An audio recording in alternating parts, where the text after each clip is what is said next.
Hi, everyone. This is Esateys. And this is Raphael, and welcome back, Esateys, to Relationships Done Different. I am so glad you showed up today. I'm really glad to be here. We've had quite the day and a half nearly with this little adventure. But before I go into our little story and adventure, I want to tell you to pay very close attention today because I'm going to speak about something that most people do not really have any awareness of, and that is food as a tool for awakening. I'm sure you've been listening to like every single week of what it is that we speak about, and therefore you know that what I'm speaking about in general is reaching a place in your life where you live in causeless joy, that you're just a happy being from an internal place that has nothing to do with the outside world.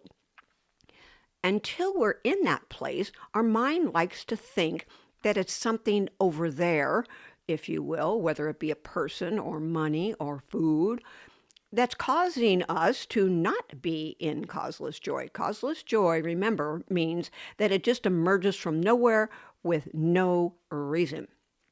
Today, we're going to talk about food as a tool for awakening because every single moment gives you an opportunity to decide how you want to be in that moment. As we move along, I'm going to show you the role that food plays in this little adventure called life. And I just want to put my 2 cents in here because I've spoken to a lot of people, and I'm also probably projecting because a lot of what we're going to talk about, I really take in at a very deep level because it applies to me, is that it affects us on so many different levels emotionally. And the more work that I've been doing personally, the more I find that I have more programs and more stuff around food than I could ever have been aware of without some really deep contemplation and help to get to it. Awarenesses. So thanks for being so open about that. That was a transparent moment. We should get one of those dongs and goes Bing! transparent. Here's a transparent moment. The problem is I never know when it's going to start. So I wanted to tell you this little story from what has occurred in the last day or so. We've been doing our best to get this recording done for a day, well, yesterday and today. And what was happening is when we were recording, we kept getting this big hiss. Once we got the hiss to kind of go away, then we had no volume. And the technology of it was just driving, especially Raphael, particularly crazy. So after well over an hour, maybe an hour and a half yesterday, we finally said, okay, it's too late. We haven't eaten, blah, blah, blah. Let's look at it in the morning. So we came in here and spent another more than an hour going over the same thing. And finally, Raphael reached a place where he said, never mind, I give up. I surrender. I don't remember his exact words. I think it was I give up. The other part was expletive deleted. Yeah, we don't talk about those parts. And about that time, I said that my throat was a little scratchy, so I went to get something, a lozenge.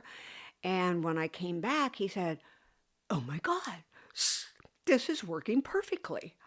And we found out that something that had been plugged into the computer was causing the issue, which we thought we looked at yesterday, but obviously we didn't. The point of the story is whenever you reach a place of surrender, truly giving up, truly not letting your ego or your mind try to figure out the answer, voila, magic happens. Because you step into the place that knows exactly what is perfect in that moment. And the ego doesn't like it because it does not like the idea that it's in a place of defeat. So we don't get there very often or very easily. Point is that as we go out throughout this talk today, then think about where you are in a place of maybe a little resistance, trying to make things happen the way you think they ought to happen instead of just giving up and a place of surrender, meaning that you are actually handing the baton, if you will, to the part of you that knows exactly what to do and how to do it. And let me give you a hint. It is not your mind. It is not your recycled ignorance. It is not your programming. It's not your ego or any part of your personality. It's who you really are. So I just want to interject here. When we were going through this thing, and I was pretty, pretty frustrated. What happened was Esateys said, "Let's just record it." I said, "That's a real. What did I say? It was a real. That's a real way of putting your head under the covers and not recognizing what's going on." And what did you say to me? It was so powerful. I said miracles happen in every moment. It's not even a miracle, but things change instantly. I said, what if we just recorded it, and what if it turned out perfectly and the hiss wasn't there? We are creating our reality as we think about it and how we perceive it and the story we make up around it. What I know is in an instant, our lives can change amazingly. And we don't have to try to figure it out. And that is the hardest thing for a personality to consider. Okay, so let's get back to food as a tool for awakening. Okay. But this whole experience was like a whole nother learning experience and a whole nother teaching moment, an aha moment, because as soon as we let go, and me in particular, it just happened. I don't know how it happened. I'd like to say I did it, but I didn't. No, it didn't have anything to do with that precious little mind of yours that was trying to figure out every single little thing. That's the key. We ought to talk about that in a show sometime about surrendering to what is or something like that. At any rate, if you hear, do you want to say something? No. If your mouth keeps opening and I keep wanting to stop, close that mouth. You see, we stand right next to each other doing this show, so we never know when to interject or when not to. So if you hear any kind of, I don't know, slurping or something in the background, it's because I have a little lozenge in my mouth and I'm trying to just let it sit there and be quiet. But it might not be because I'm wanting to lubricate those mucous membranes in my pharyngeal area. No matter what, Esateys is one of those persons that says the show must go on. So if I have a scratchy throat, so what? That's right. And I don't feel sick, which is even better. Okay, food as a tool for awakening. Most people look at food from wherever they do. Let's start out with that profundity, right? Look at your own life right now. How do you frame food? Is it a substance that keeps you alive? Is it your savior? Is it something that you feel like you can't live without? And I can, I can hear those minds going, well, you can't. Well, first of all, it's not totally true. There are breatharians out there. But that's not really what I'm speaking about. What I'm speaking about is people use food for all different kinds of things, the majority of them being emotional. We emotionally are attached to food because it gives us some sort of pleasure. The pleasure might be something as simple as having the acidity in your stomach be taken care of because it's telling you it wants something. It might also be something like, I don't feel enough, I don't feel safe, I don't feel okay about myself in many, many ways. Something didn't go the way I wanted it to. And so we keep on bringing food in because it helps move us to a place where we are not looking at what is in that moment. We are shoving something over it. We're painting over the diamond. We are putting a shroud over it. When that happens, what occurs is that it gets stuffed in the cells, literally and figuratively. When you eat more food than your body really needs to be in a supportive, healthy place, the excess food gets stuffed into cells. That's called fat. It's called excess tissue. And from there, we get a whole new level of options about being in a state of judgment, self-judgment. Oh my God, now I'm so fat. Oh my gosh, now I have cellulite. Oh my gosh, now my body hurts more than ever because it's carrying more weight than it is comfortable doing so. Oh my gosh, every morning is literally a pain somewhere here or there. Oh my gosh, people are judging me. Oh my gosh, I'm judging myself. I can't stand to look in the mirror. I don't really like the way my clothes fit. I don't really feel good about anything, actually. So all of these kinds of things are going on internally when we use food as an emotional cushion. Most importantly, it doesn't work. It gives us a temporary, tiny little piece of relief for about 2 nanoseconds. Because the moment we get that food in there and we are now quieting that judgment that caused it to be there, another hole, it's like whack-a-mole, another one is going to come up. And then we feel weak and we feel inept, that we can't seem to control ourselves if we're in an addictive state. So all of these things that I'm speaking about A, so you have an awareness, but B, for you to take a look inside and see if or which one or all of these things might be applicable to you. Food is a nutritious opportunity to take in life. That's a double pun there, right? Which one? Food is a nutritious way to take in life. Yes. Well, it is. And so if you start to view food as an opportunity to nourish the body, that's one thing. But food is also an opportunity to become very, very present. And when I say very present, this is where the tool for awakening thing gets in here, because the present moment is the most profound and only place that you can ever experience causeless joy and true life. Any other thought from the past or the future takes you out of this moment. You are no longer present in this moment, and therefore you can never have what it is that I'm speaking about. So if you start to look at food as an opportunity to become very present, then all of a sudden you have an amazingly different experience in your life. So that means that you take it in, you put it in your mouth, you're so present that you can actually discern the different flavors that are actually in your mouth. Is it salty? Is it sweet? Is it crunchy? Is it smooth? I know I'm making some of you hungry.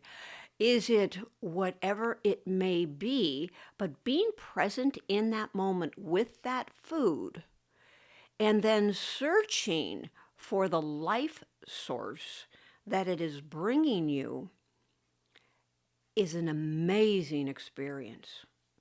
When I was working with Deepak Chopra, and I think many of you know I was on his board of directors a long time ago, and I was at his home and, of course, did a lot of other work with him.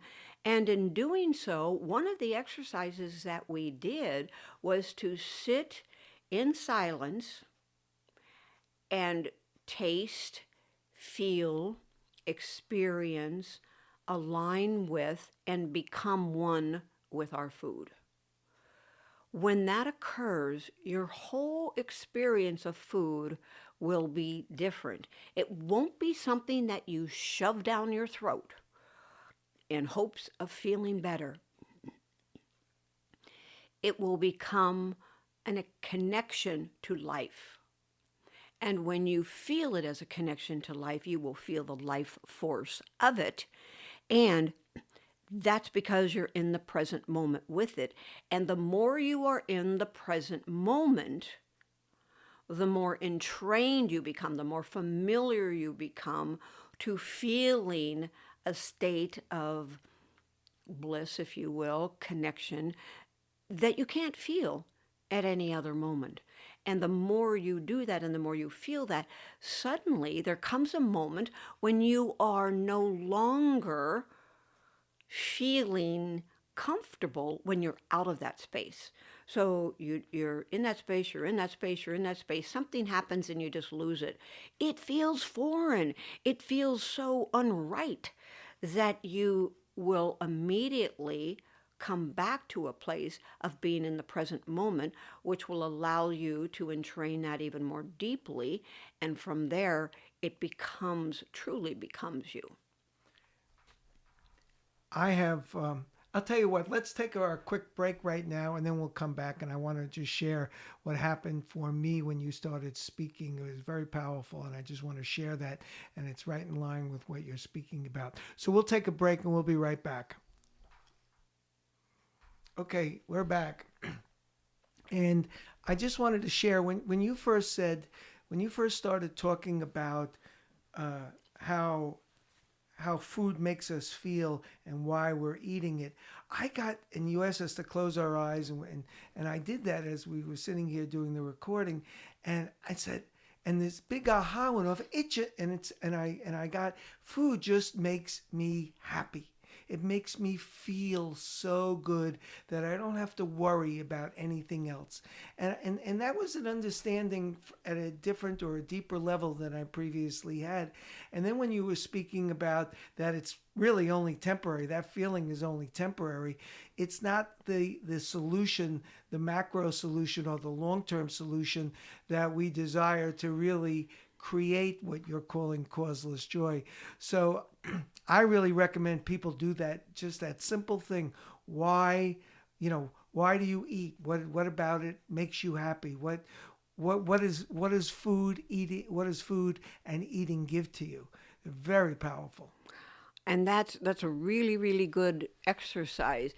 If you're present with your food, then you will have a whole nother way because if you're conscious versus unconscious, there's a very big difference in the way you will perceive and the way that you proceed with your choices. You said something that was very powerful, Raphael, and that is that when you are using food for happiness, and because we know that everything's temporary and it might last for 5 minutes or 5 seconds or whatever, and because we're craving the happiness, what does that mean? It means we have to keep eating food to get that high. It's just like a heroin addict who needs another shot, or a coke addict that needs to snort a little bit more because they got the hit, they felt good, but then they have to keep doing it over and over and over again.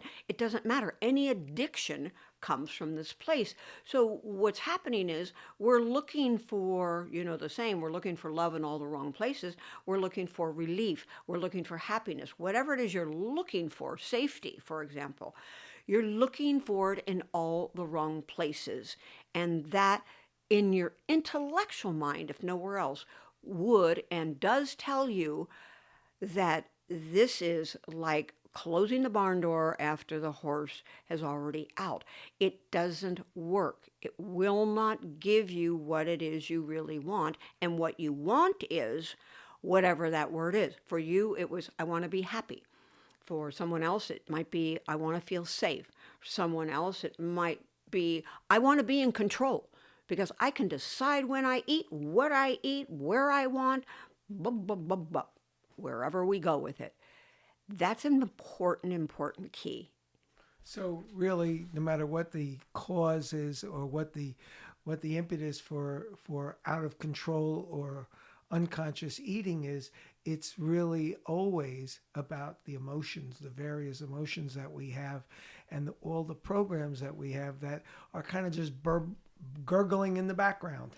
Yes, like quicksand. and we are when we become more and more aware, more and more awake, we start to recognize this and we realize that there is only one way to that true happiness, to what someone would call safety, someone would call feeling enough. There is only one solution to that, and that is being in a total and complete connection with whom it is that you really are.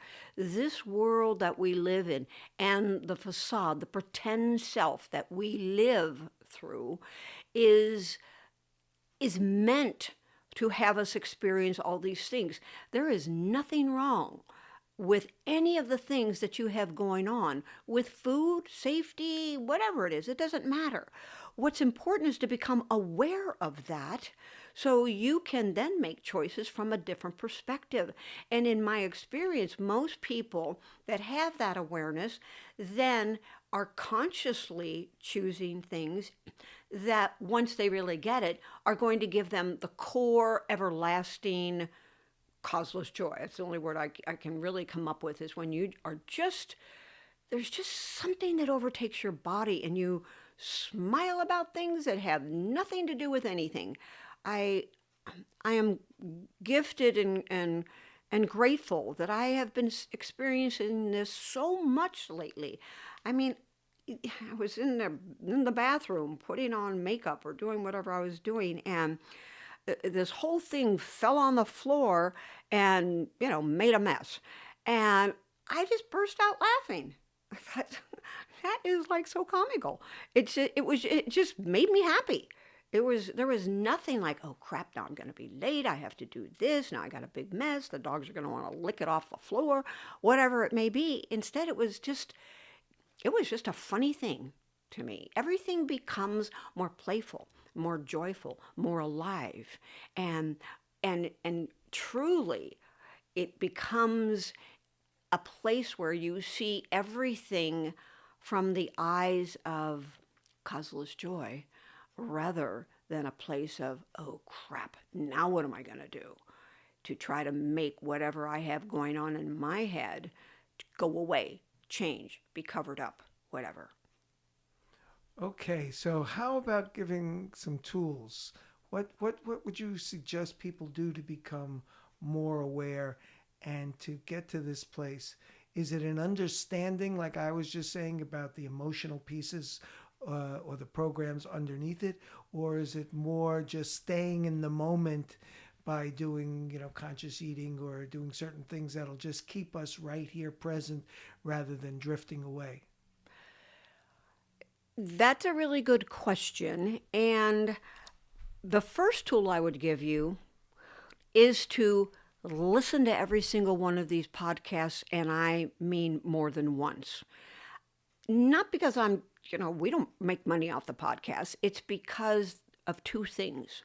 One is there's a frequency with these podcasts that help you open up to be able to hear things that you otherwise would not have been able to hear. Because we know everything is energy, you are hearing things at the level of your own frequency. The more you listen, the higher frequency will become. The second reason that it's important is it because it will satisfy that part of the mind most of the time with what it needs to not be in such resistance. In other words, like what we've spoken about today is like, to me, it's very logical.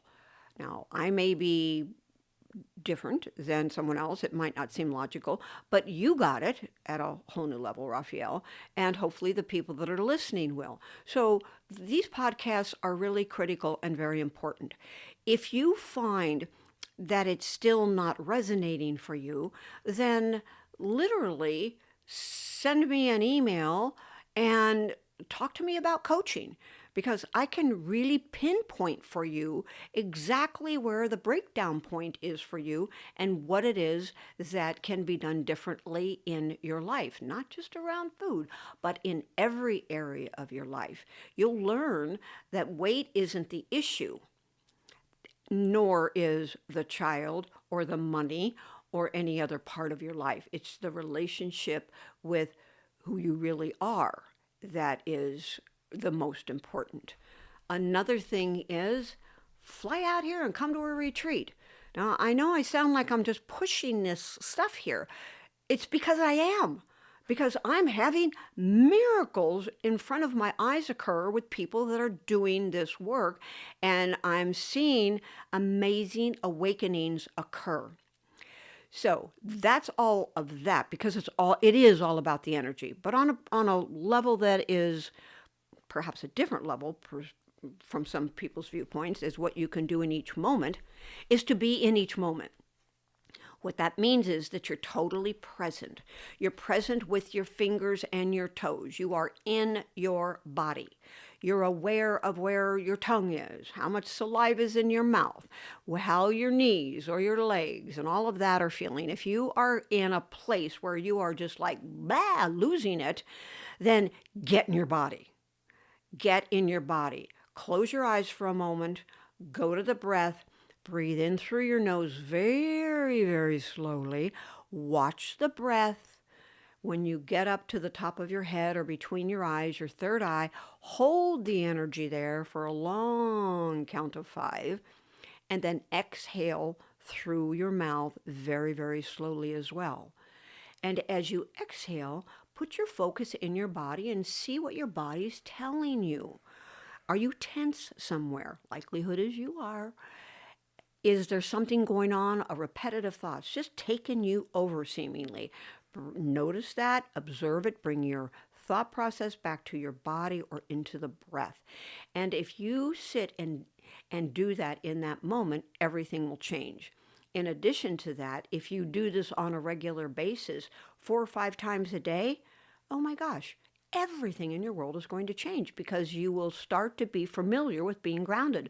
When we get triggered, when we find ourselves running to the pantry, opening up the refrigerator, and doing the things that we frequently do to avoid our feelings and our perceived pain, we're not thinking, we're not present, we're not in our body.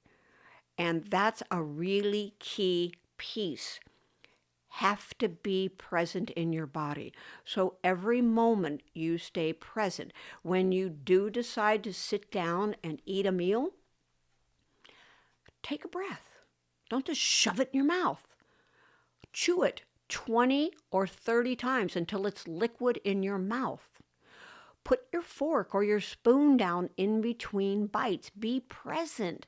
Feel your food. Feel the energy of your food. Taste your food. And when you do even those few little things, you will be amazed how things change for you.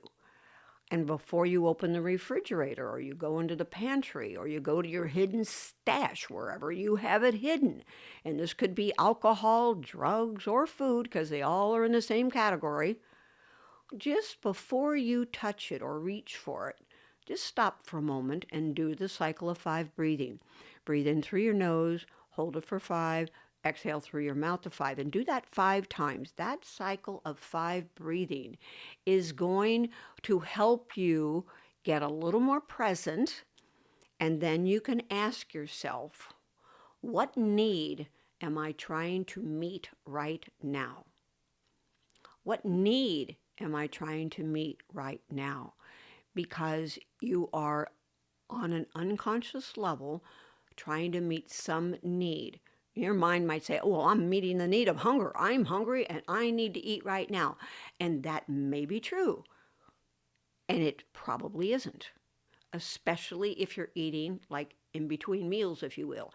If you ate 2 or 3 meals a day, you sat and you ate and you did not eat anything in between, and you didn't have a midnight snack, and you didn't take this or that, or you didn't graze throughout the entire day, your whole experience would be different.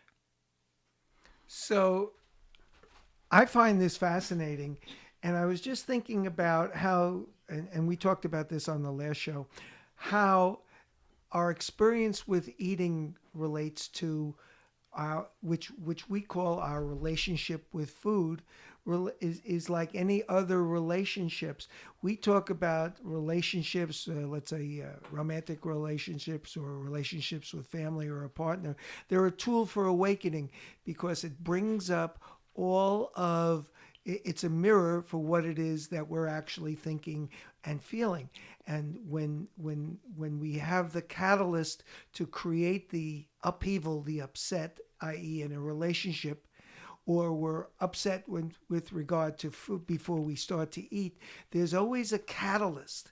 And we can therefore see that the awareness of how we be in our relationships will affect give us and really give us an understanding of what is happening with inside of us. The same for food. So relationships in general, relationship with your food, relationship with why you're eating, those are all the same. They're all geared, as you call it, a tool for awakening. Exactly. Well put. That's a nice little synopsis. And food is not your enemy. Food is an opportunity to have a relationship with the here and now. It's an opportunity to give you a connection with your body.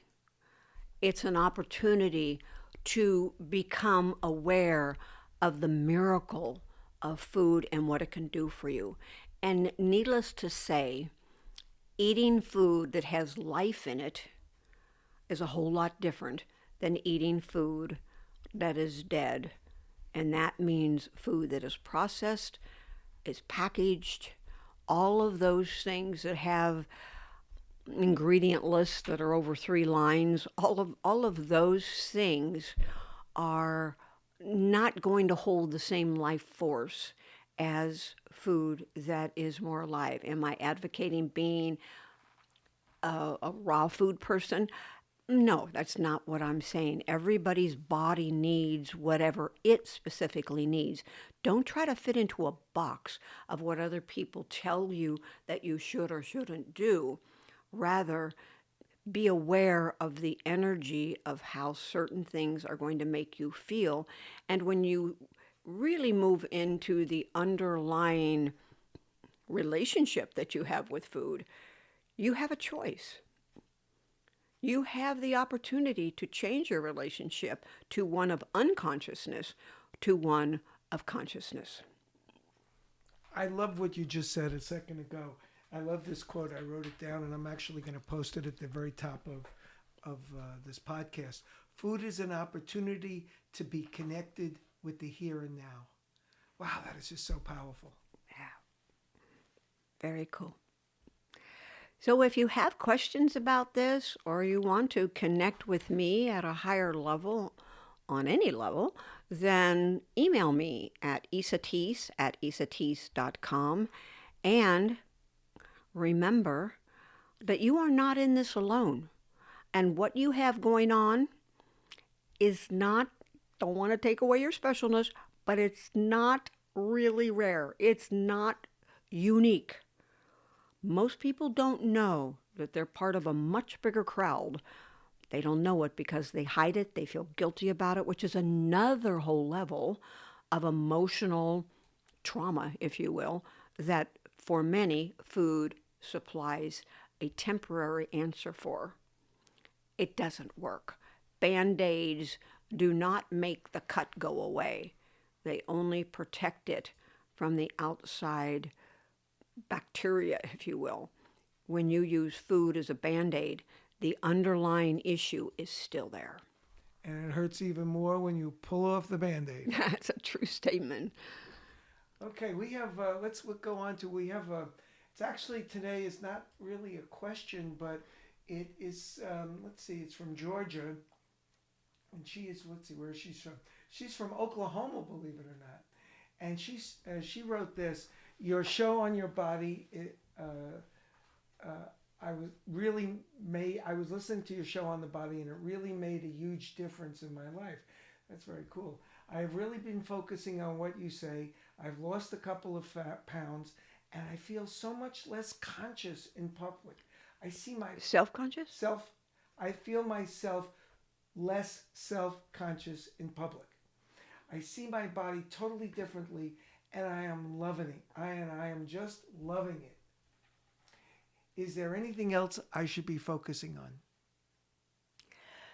Well, Georgia, as the things that I've already mentioned in this podcast are the things that I would suggest that you begin with. There's many, many, many tools that could be utilized in regard to being in a healthier state of mind. We went to the core of that today, and there are many things that you can do to unravel the core, but that takes more than a hour podcast or whatever. If you did everything I said on this recording, your whole life would change. And so continue to do what it is that you're doing because it's obviously working. You're taking the things that you're hearing and utilizing them. And I invite you to continue to listen and continue to keep us updated on how you're doing. And Georgia, I have one thing I would like to say, and that is I would encourage you to foster making friends with your body. So what does that mean? That means being in front of the mirror, maybe looking at it with clothes, without clothes, and getting really, really comfortable. Last week, Esateys talked about being in the shower and caring for your body, saying nice things to your body, pampering your body, so that even though you could have that program that it's got this flaw or that flaw or whatever, that is just a projection. It's just a story. And if you can really, really make friends with, appreciate, and have total gratitude for what your body does for you, then everything will change when you take it out in public, and you will be shining before you know it. That's awesome. And she's doing that. So just do it some more. Be consistent, people. Be consistent with what it is. People listen to these podcasts or come to a retreat or whatever. If you do not have follow through, if you are not committed to true change, then you'll take that and say, oh, that was a really great podcast. Yay. And then you run to the kitchen as soon as you're done hearing it.